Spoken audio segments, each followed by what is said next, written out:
Hello friends, আমি Krishnakoli kitchen আজকে নতুন একটা রেসিপি নিয়ে চলে আসলাম। সেটা হচ্ছে কি যে গেস করো কি হতে পারে। চিকেন ব্রেস্ট দেখতে পাচ্ছ, চিকেন বটি কাবাবস।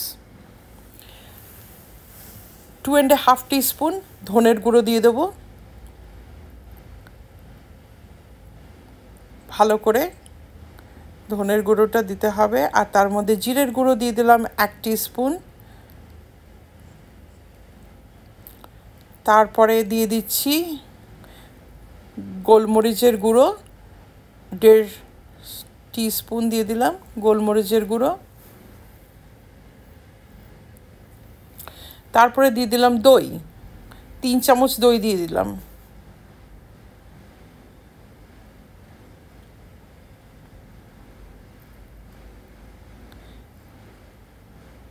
তারপরে আরও ইনগ্রিডিয়েন্টস আসছে,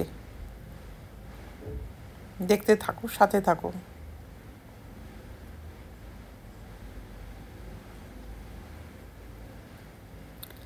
পাঞ্জাবি গরম মশলা দিয়ে দিলাম, এই 1.5 চামচ দিয়েছি।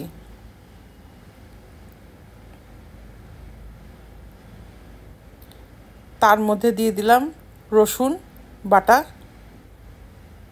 অনেকটাই রসুন বাটা দিয়েছি, প্রায় 3 চামচ মতো রসুন বাটা দিলাম। নুন দিয়ে দিলাম, টেস্ট মতো নুন দিয়ে দিয়েছি, তবুও 2.5 টিস্পুন দিয়ে দিলাম আমি নুন, কেন কি মাংসটা এখানে 1.5 কেজি মতন মাংস আছে। আচ্ছা, এখানে দিয়ে দিলাম আমি হুইপ ক্রিম দিয়ে দিয়েছি। হুইপ ক্রিমটা দিলাম আমি 1 কাপ মতন হুইপ ক্রিম দিয়ে দিয়েছি।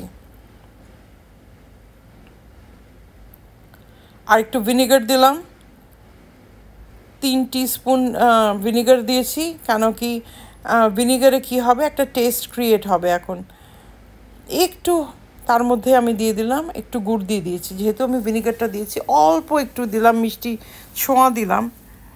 তোমরা চিনি দিতে পারো, এই 1 টিস্পুন মতন দিয়েছি। তো ভিনিগারের সাথে এটা ভালো কম্বিনেশনটা হবে। আদা বাটা দিয়ে দিলাম, দেখতেই পেলে 2 চামচ আদা বাটা দিয়েছি। এখন ভালো করে মাখবো, খুব ভালো করে মাখতে হবে, কেন কি বটি কাবাব হবে তো ম্যারিনেশনটা খুব ভালো করে হওয়া দরকার। ইউজুয়ালি ম্যারিনেশনে আমি 8 আওয়ার্স প্রেফার করি রাখতে, কিন্তু তোমরা যদি না রাখতে পারো অ্যাটলিস্ট 3 আওয়ার্স মতন রাখতে হবে তোমাদেরকে। ভালো করে মাখতে হবে, মাখিয়ে তারপরে ফ্রিজে ভালো করে রেখে দিতে হবে। সো ফয়েল দিয়ে ঢেকে দিলেও চলবে, একটা কিছু বাসন দিয়ে ঢাকলেও চলবে। এই দেখো ভালো করে মাখছি এখন আমি।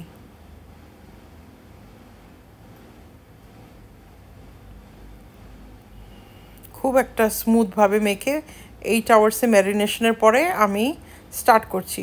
এখন একটা আমি ফ্রাই প্যান নিয়ে নিয়েছি, যেটা কি ননস্টিক হচ্ছে, তার মধ্যে আমি একটু ঘি লাগিয়ে নিচ্ছি। হ্যাঁ, ঘিটাকে এই একটু অল্প অল্প করে ঘিটা লাগিয়ে দিয়ে তারপরে বটি কাবাবগুলোকে শিক কাবাবের মধ্যে ভরতে হবে। আমি অ্যালুমিনিয়ামেরও ছিল, বাট আমি এই স্টিকগুলো নিয়েছি, উডেন স্টিক। তো এইগুলো আমি ইউজ করছি। তোমরা পারলে অ্যালুমিনিয়ামের যেই বটি কী বলে কাবাব বানানোর যেই স্টিকগুলো আসে সেগুলো ইউজ করতে পারো। আমি এইটাই হাতের কাছে, এটাই ছিল, এটাই ইউজ করেছি। তো খুব ভালোভাবে মানে বটিগুলোকে ওর মধ্যে ঢোকাতে হবে, ঢুকিয়ে এই দেখো একটা একটা করে ঢোকাতে হবে। এই দেখো, আর 8 ঘন্টা বারবিকিউ মানে কি বলে 8 ঘন্টা ভালোভাবে ম্যারিনেট হয়ে গেলে পরেই তো এটা মানে মানে বটি কাবাবগুলো দারুণভাবে হবে। তো আমি ইসের মধ্যে কি বলে ফ্রাই প্যানেই করলাম। তোমরা পারলে বারবিকিউ করো, বারবিকিউতেও দারুণ টেস্ট হবে। তোমাদের কাছে যদি বারবিকিউ থাকে বারবিকিউ করো, বাট আমার এখন বারবিকিউ আমি করিনি। এটাকে আমি এই জন্যই করিনি কি যে উইকডেজ ছিল, আমি ওই ফ্রাই প্যানটাই করে করে তোমাদেরকে দেখিয়ে দিলাম।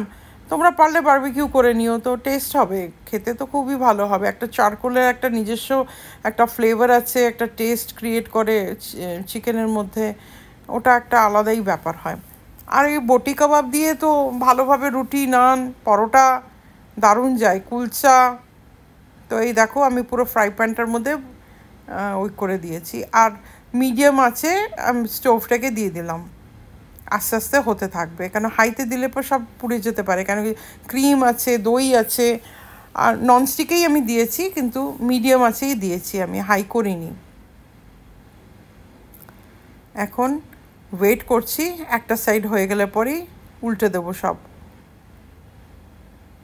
অ্যাটলিস্ট 10-15 মিনিটস পরে উল্টে দিলেই ভালো, আর খুব তাড়াতাড়ি হয়ে যায়। ম্যারিনেশনটা ভালো হলে পর না কোনো কথাই নেই আর। এই দেখো আমি এখন একটু একটু করে উল্টে দিচ্ছি সব, এক সাইড হয়ে গেছে।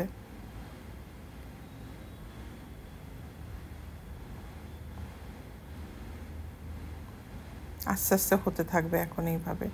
বারবিকিউ করলেও তো ঠিক এরকমই হয়, এক সাইড করে করে ঘুরিয়ে ঘুরিয়ে করতে হয়।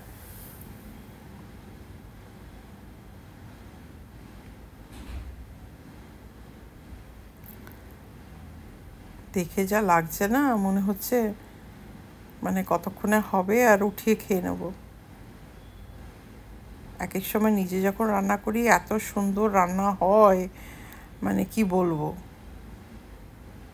কি যে কখন মানে আমার বাড়ির লোকেরা খাবে, আর আমি তো খাওয়ার সময় ওদের মুখের দিকে তাকিয়ে থাকি, তাকিয়ে থেকে শুধু দেখি কেমন হয়েছে। এই দেখো আমি ডিশ আউট করেছি, একটু ওপর দিয়ে ক্রিম দিয়ে দিয়েছি। এই দেখো বটি কাবাব, চিকেন বটি কাবাব ইজ রেডি। সার্ভ করো গরম গরম, রুটি, পরোটা, নান যা থাকে, পোলাও দিয়েও খাওয়া যাবে। এই দেখো চাটনি বানিয়েছি আমি বাড়িতে, এই চাটনিটা হচ্ছে তোমার পুদিনার চাটনি, আর একটু লেবু রেখেছি, পেঁয়াজ রেখেছি, আর কি জমে যাবে একদম, ডিনারটা একদম জমে গেছে। আর কোনো কথা নেই, স্টার্ট করব খেতে।